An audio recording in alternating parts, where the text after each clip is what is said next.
రేవంత్ రెడ్డి గారిని సరే కన్ఫామ్ అయితే మా ముఖ్యమంత్రి రేవంత్ రెడ్డి గారు మంచోరు కాబట్టి ఓకే ఓకే ఓకే 15 నెలల నుంచి ఓకే నాకు కన్ఫామ్ కాలేదు.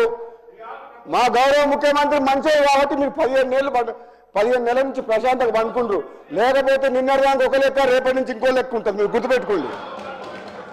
మీరు చూడండి, మీరు అంటుండ్రు సరే మీరు అనండి అధ్యక్ష. ఏదేమైనా నేను రాజకీయాల దగ్గర పోరాడుకోలే. విద్యుత్ రంగంలో మా ఉప ముఖ్యమంత్రి బట్టి విక్రమార్క గారు వాళ్ళు పనిచేసే తీరు కానీ మీరు చేసిన పాపాలను కడగాలంటే ఎవరో దేవుడు వస్తే తొందరపడకండి. ఎందుకు అని నేను రాజకీయాల్లో పోను అధ్యక్ష. నేను డీటెయిల్గా అధ్యక్ష 2029 మళ్ళీ ఎందుకు తొందరపడ రాజగోపాల్ రెడ్డి గారు ఇగో మా ముఖ్యమంత్రి గారు ఇగో అధ్యక్ష హోమ్ మినిస్టర్ అంటారు కదా అధ్యక్ష 2014 నుంచి 24 వరకు మీరు మీ ప్రభుత్వ హయాంలో మీరు ఏ విధంగా పోలీసుల్ని అధికారిని అడ్డం పెట్టుకొని అరాచకం సృష్టించి మున్గోలు ఉప ఎన్నికతో సహా ఏ విధంగా మీరు చేసిండ్రో మాకు తెలుసు. అదే మీ 15 నెలల కాలంలో మా ప్రభుత్వం ఎంత ప్రశాంతంగా మీరు ఎంత రెచ్చగొట్టినా సరే మీ ట్రాప్లో పడతలేం. ప్రశాంత వాతావరణం నెలకొల్పినాం. మీనాగా మీ అధికారాన్ని అడ్డం పెట్టుకొని పోలీసులు అడ్డం పెట్టుకొని మేము పని చేయట్లేదు, పని చేయను కూడా. ఇది కాంగ్రెస్ పార్టీ. ఈ కాంగ్రెస్ పార్టీ ఇది కుటుంబ పార్టీ కాదు, ఒక ప్రాంతీయ పార్టీ కాదు, ఒక జాతీయ పార్టీ. అధ్యక్ష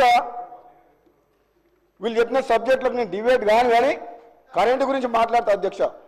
ఈరోజు కాంగ్రెస్ పార్టీ అధికారంలోకి వచ్చిన తర్వాత ఎక్కడ కూడా వాళ్ళు అనుకున్నారు అసలు వీళ్ళు పరిపాలన చేతగాలు ఎట్లా అధికారంలోకి వస్తారు అనుకున్నారు.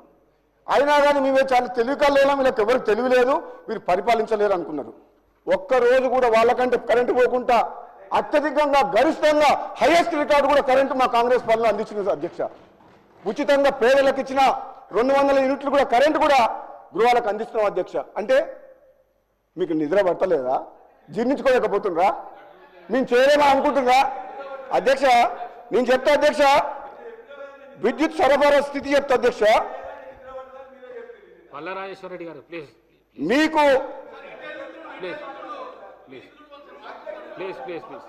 యాదాద్రి పవర్ ప్లాంట్ విషయంలో కానీ మిగతా పవర్ ప్లాంట్ల విషయంలో కానీ రిన్యూవబుల్ ఎనర్జీ విషయంలో కానీ ఈ ప్రభుత్వం చిత్తశుద్ధితో పనిచేస్తుంది. రాబోయే 10 నుంచి 15 సంవత్సరాలకు సరిపోయే ప్రణాళికలు కూడా తయారు చేసినాం. మీరు ఆ విషయంలో ఏం బాధపడకండి. మీకంటే మంచిగా మేము చేస్తాం.